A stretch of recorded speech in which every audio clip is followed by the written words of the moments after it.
Halo, assalamualaikum warahmatullahi wabarakatuh. Adik-adik, ketemu lagi dengan kakak Nanda Mariana Sofati dalam episode mendongeng Timun Emas. Adik-adik tahu nggak apa itu Timun Emas? Timun Emas merupakan salah satu dongeng yang ada di Jawa Tengah. Berikut ceritanya.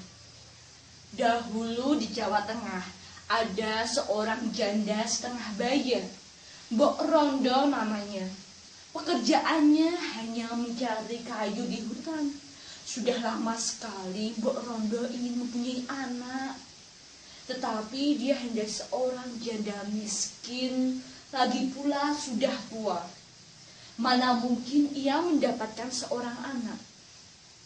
Pada suatu hari, sehabis mengumpulkan kayu di hutan, Mbok Rondo duduk beristirahat sambil mengeluh.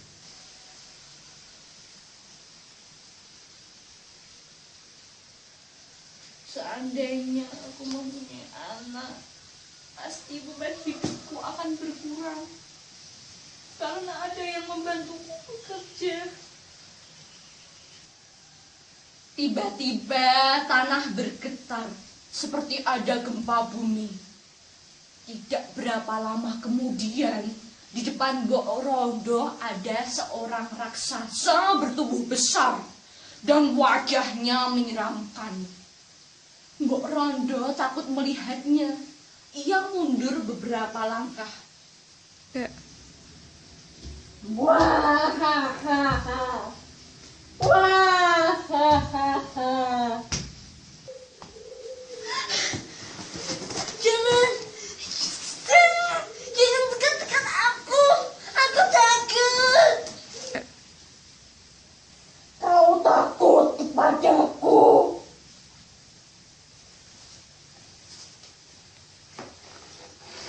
Ya, aku takut kepadamu.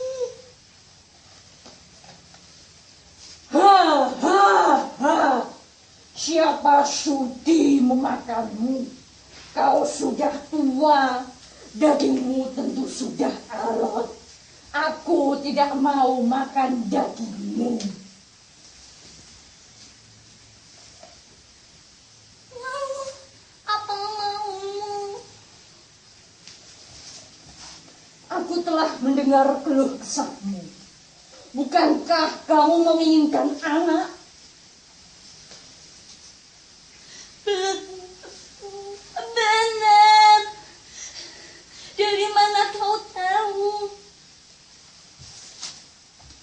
Aku bisa mengabulkan keinginanmu. Benarkah? Benar. Tapi ada syaratnya. Katakan, apa syaratnya? Pasti aku akan memenuhinya jika aku mampu. Hai Mbok Rondo, benarkah kau akan memenuhi syarat yang akan kuajukan? Iya, aku akan memenuhi permintaanmu, asal aku punya anak. Tapi manusia suka berbohong. Aku tidak suka berbohong.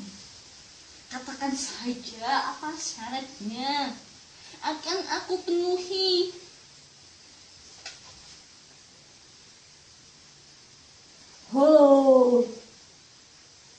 Syaratnya ialah kalau anakmu sudah dewasa nanti berumur 16 tahun, kau harus menyerahkan kepadaku. Dia akan kujadikan santapan. Wah, kok begitu syaratnya?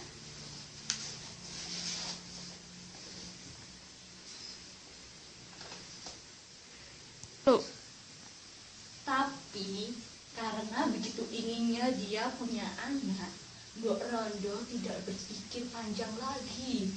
Yang penting segera punya anak. Baiklah, aku tidak keberatan. Benarkah? Kak. Kemudian raksasa itu memberi biji mentimun kepada Mbok Rondo. Kak, tanamlah biji mentimun ini di halaman belakang rumahmu. Kau harus rajin merawatnya. Sore hari kau harus menyiramnya. Baik, akan kulaksanakan.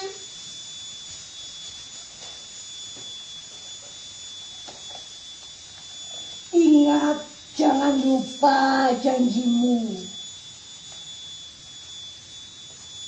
Jangan khawatir, aku adalah manusia yang dapat menepati janji. Mbok Rondo segera pulang dan menanam biji mentimun itu di halaman rumah. Setiap hari, Mbok Rondo menyirami biji timun itu. Sungguh ajaib. 2 minggu kemudian, tanaman itu sudah berbuah. Buahnya lebat sekali. Kini Mbok Rondo tidak lagi hidup sengsara dan tidak lagi mencari kayu hutan di hutan.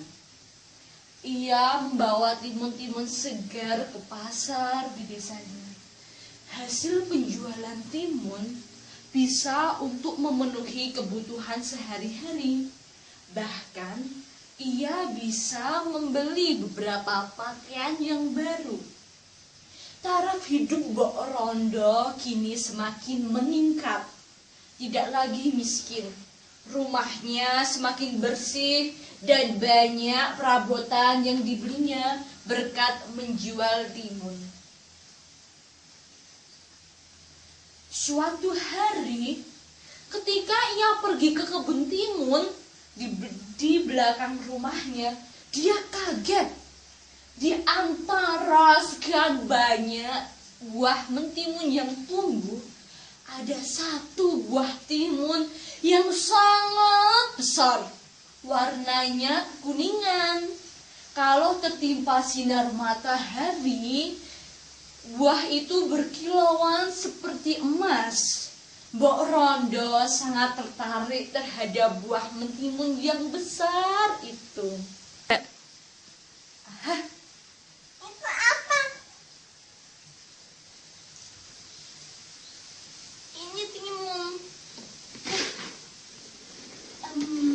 Ini pasti yang dimaksud raksasa itu. Ini timun emas.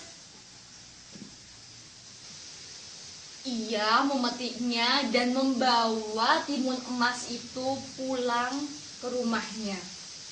Ia teringat akan janji si raksasa yang akan membantunya mendapatkan seorang anak.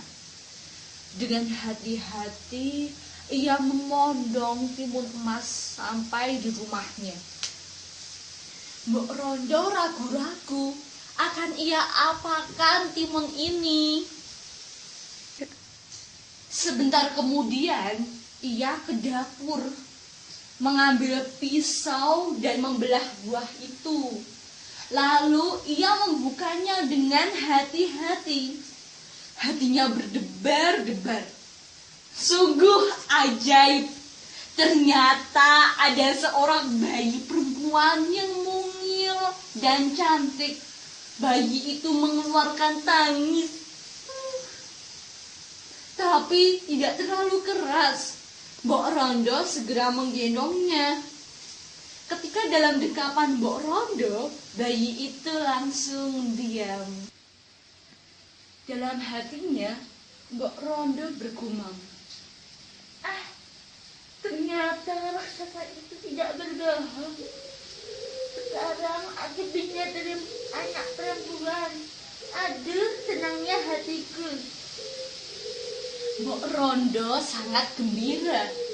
Ia menamakan bayi mungil itu Timun Emas. Hari, bulan, tahun pun silih berganti. Timun Emas tumbuh menjadi seorang gadis jelita. Mbok Rondo sangat menyayangi Timun Emas. Di samping berwajah cantik, Timun Emas juga rajin membantu ibunya. Ia pandai memasak, membersihkan rumah, dan juga mencuci pakaiannya sendiri, serta ikut mengurusi tanaman di kebun.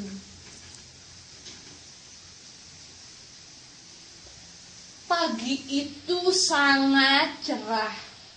Mbok Rondo dan Timun Emas bersiap pergi ke kebun.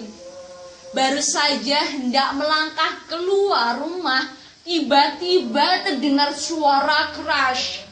Bum, bum, bum. Bumi bergetar lalu disusul suara tawa menggelegar.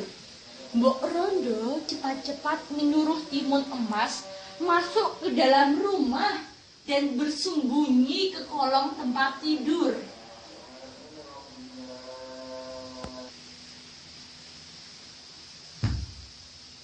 Hai Mbok Rondo, keluarlah.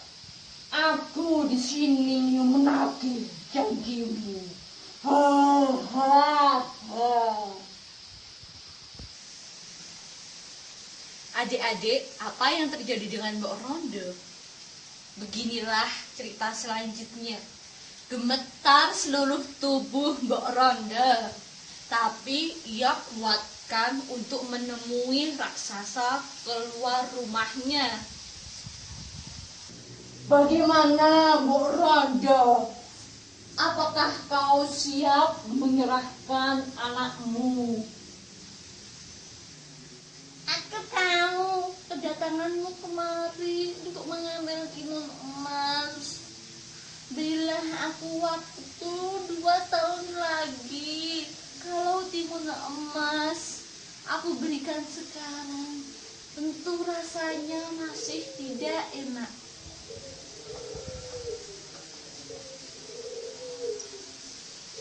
Apakah dia masih kecil?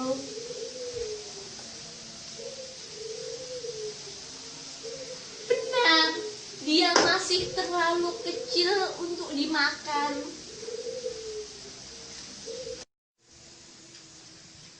Anakku, keluarlah. Raksasa itu sudah pergi.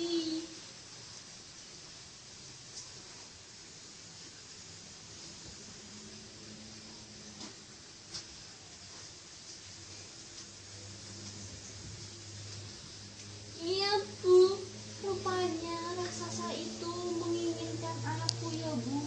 Tadi aku telah mendengar percakapan ibu dengan raksasa. Iya benar nak, tapi aku tidak rela menyerahkan engkau dengan raksasa itu. Kita berdoa saja kepada Tuhan Yang Maha Esa agar kita dapat selamat dari raksasa itu ya Bu. 2 tahun kemudian, Timun Emas sudah tumbuh dewasa. Wajahnya semakin cantik, kulitnya kuning langsat. Tapi Mbok Rondo cemas jika teringat akan janjinya kepada si raksasa. Setiap sore ia berpikir keras, berupaya bagaimana caranya agar si raksasa menggagalkan rencananya menyantap Timun Emas yang sangat ia kasihi. Bila sore menjelang, malam tak henti-hentinya ia memandangi Timun Emas dengan linangan air mata. Ibu, jangan bersedih Bu. Bagaimana tidak bersedih nak, jika raksasa itu menginginkan kamu.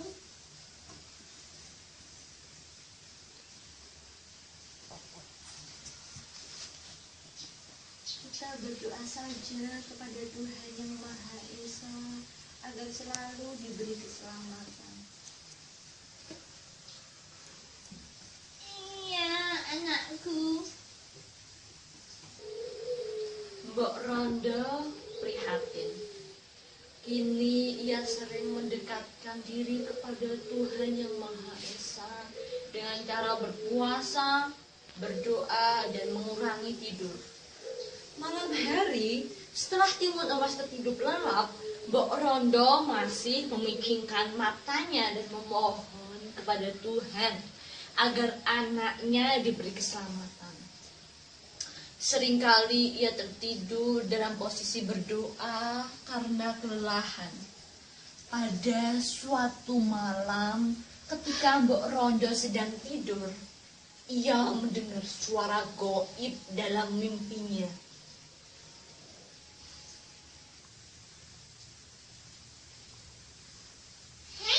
Mbok Rondo, kalau kau ingin anakmu selamat, mintalah bantuan kepada seorang petapa di Bukit Gundul. Itulah mimpi yang didengar Mbok Rondo. Mbok Rondo terbangun dari mimpinya. Esok paginya ia menceritakan hal tersebut kepada Timun Emas. Timun Emas berharap agar mimpi itu dapat menyelamatkannya. Timun Emas khawatir jika ibunya akan pergi ke Bukit Gundul itu. Wes, Jadi, ibu akan pergi ke Bukit Gundul. Benar, anakku. Tapi Bu, Bukit Gundul itu letaknya sangat jauh dari rumah kita. Tak mengapa, anakku. Jika itu memang jalan yang harus ditempuh kita agar kau terselamatkan dari raksasa. Apapun yang terjadi, ibu akan berusaha sekuat tenaga. Baiklah, Bu. Kau harus tetap berada di rumah. Jika raksasa itu datang, pergilah ke kolong tidurmu. Baik, Bu. Selamat jalan, Bu. Semoga selamat sampai tujuan. Hati-hati, jaga dirimu baik-baik, nak.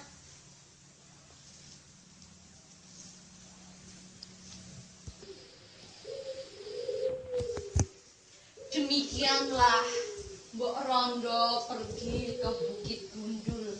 Mula-mula ia bisa menyewa kuda hingga ke kaki bukit.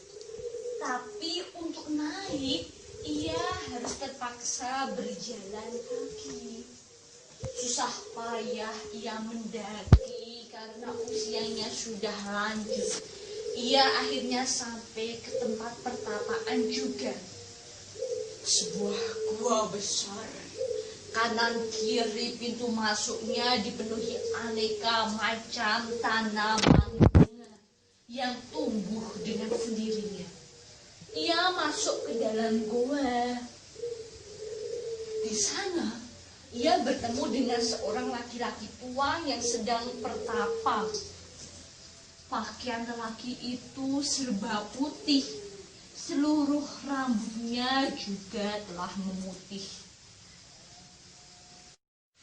Ada apa kau bersusah payah datang kemari, Mbok Rondo?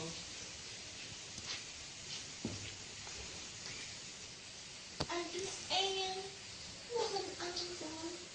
Karena saya telah berani mengganggu ketenangan Eyang.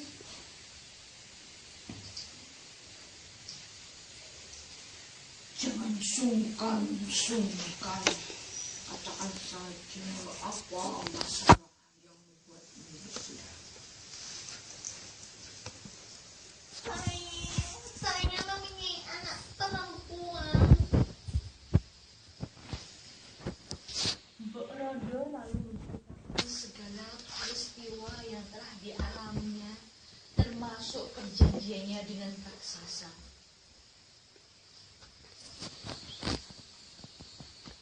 Oh, begitu. Benar,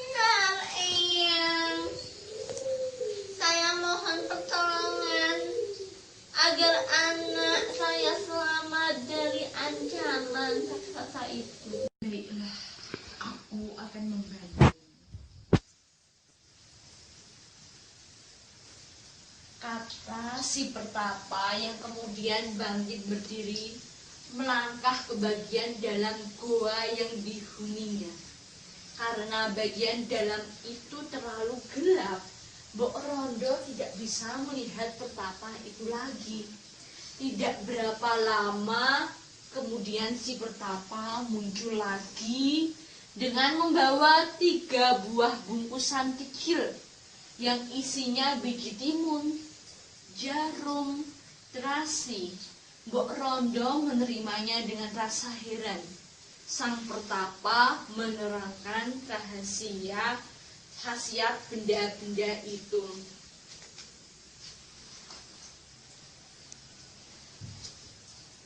Terima kasih, Eyang. Kata Mbok Rondo yang kemudian pamit untuk pulang ke rumahnya.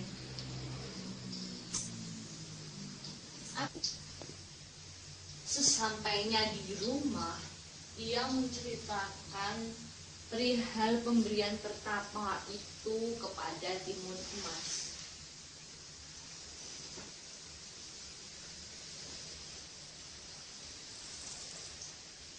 Anakku, mulai saat ini kamu tidak perlu cemas. Kamu tak perlu takut kepada raksasa itu. Sebab kamu sudah memiliki penyelamat. Berdoalah selalu supaya Tuhan menyelamatkanmu.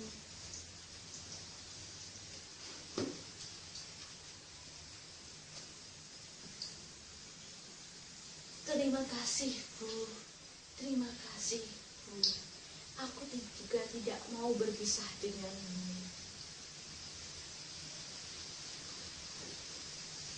Pada suatu hari, ketika Mbok Rondo sedang menjahit baju untuk Timun Emas, tiba-tiba bumi berguncang, pertanda raksasa datang. Ho, ho, ho.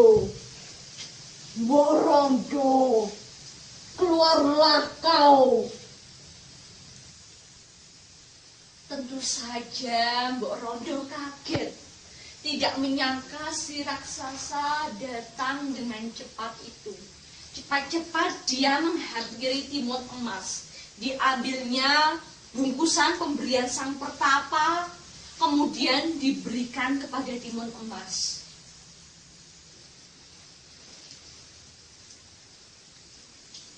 Anakku, bawalah bekal ini. Ingat cara menggunakan bungkusan ini. Pergilah lewat pintu belakang sebelum raksasa itu menangkapmu.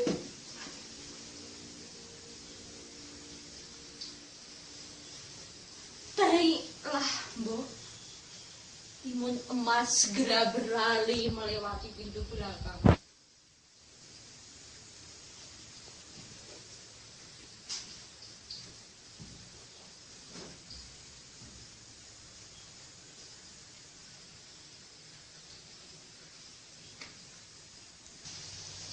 Mbok Rondo, di mana Timun Emas? Mbok Rondo segera keluar menemui sang raksasa tersebut.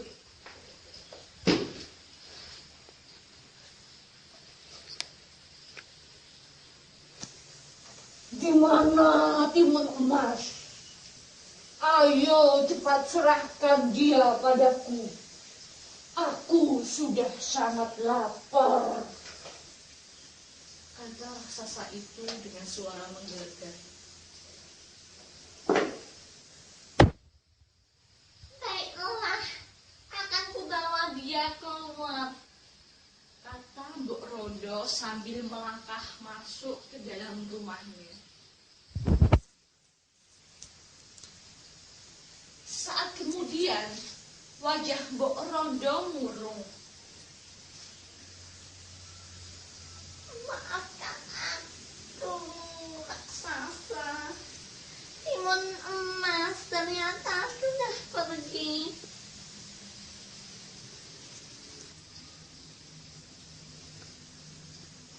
Apa kau bilang?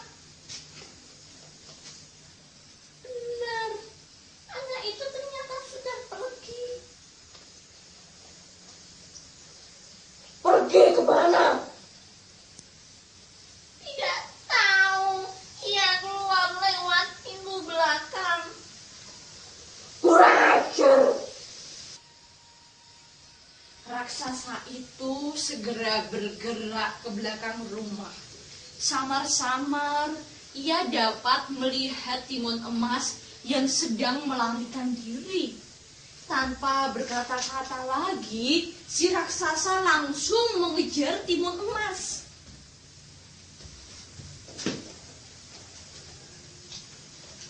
Mau lari kemana anak manis? Walau lari ke ujung dunia, aku pasti dapat mengejarmu. Wah, Timun emas berlari sekuat kencang, sekuat tenaga. Raksasa yang bertubuh besar, tinggi, tak mau ketinggalan. Ia segera melangkah dengan kaki yang lebar. Karena terus-menerus berlari, timun emas mulai kelelahan. Aku perlu beristirahat. Gunung timun emas dengan nafas terengah-engah. Gadis ini berhenti sejenak. Namun raksasa yang melangkah dengan kakinya yang lebar semakin dekat dengannya.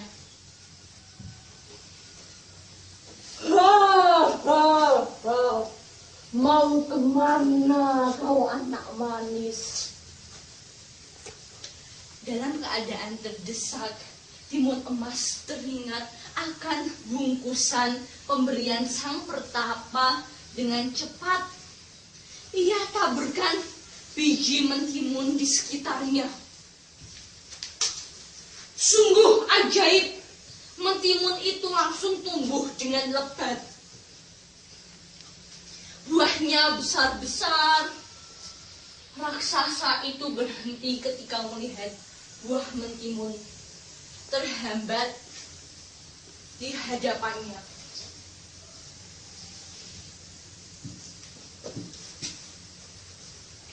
Wah, kebetulan perutku sangat lapar. Dengan rakus, ia segera melahap buah mentimun yang ada 5 sekaligus. Sampai satu pun yang tak tersisa. Buah mentimun ini dapat menambah tenagaku, Kata si raksasa. Sementara itu, timun emas menggunakan kesempatan untuk berlari sekuat tenaga. Mau kemana kau anak manis? Keringat mulai membasahi tubuhnya. Ia ingat pada bungkusan yang terakhir. Pemberian pertapa. Ia segera melemparkan isi bungkusan terasi ke arah raksasa. Terdengar ledakan keras. Wah! Dan terbentuk lumpur yang mendidih. Raksasa itu terkejut dalam sekejap. Tubuhnya dapat hanyut.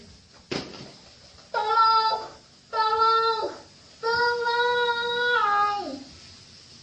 Raksasa dengan segala upaya ia berusaha menyelamatkan diri. Ia meronta-ronta, tetapi usahanya sia-sia. Tubuhnya telah terlelap oleh lumpur yang sangat panas. Timun emas, tolong aku. Aku berjanji tidak akan memakanmu. Kata raksasa dengan mengibah. Bagaimana aku bisa menolongmu, raksasa? Sedangkan kau telah terkalap oleh panasnya lumpur. Kata timun emas. Lumpur panas itu menelan tubuh si raksasa. Kini timun emas bisa bernafas lega karena selamat dari bahaya maut. Ia segera berjalan ke arah rumahnya. Dan di kejauhan terdapat Mbok Rondo yang sedang menjemputnya untuk keselamatan. Adik-adik, begitulah dongeng dari timun emas yang telah kakak bawakan. Mungkin kita dapat mengambil kesimpulan darinya dan dapat mengambil pesan moral yang didapat dari cerita Timun Emas. Bahwasanya sebagai manusia janganlah menjadi manusia yang serakah, rakus dan tamak. Karena sifat itu akan membawa ke arah dampak yang tidak baik dan mendapat balasannya. Adik-adik, menjadi manusia yang dapat menepati janji dan menyimpan amanah dengan baik itu perlu kita lakukan. Dengan berusaha dan berdoa kepada Tuhan, kita dapat dimudahkan dari segala urusan. Terima kasih atas partisipasinya dalam mendengarkan dongeng, semoga dapat bermanfaat. Wassalamualaikum warahmatullahi wabarakatuh.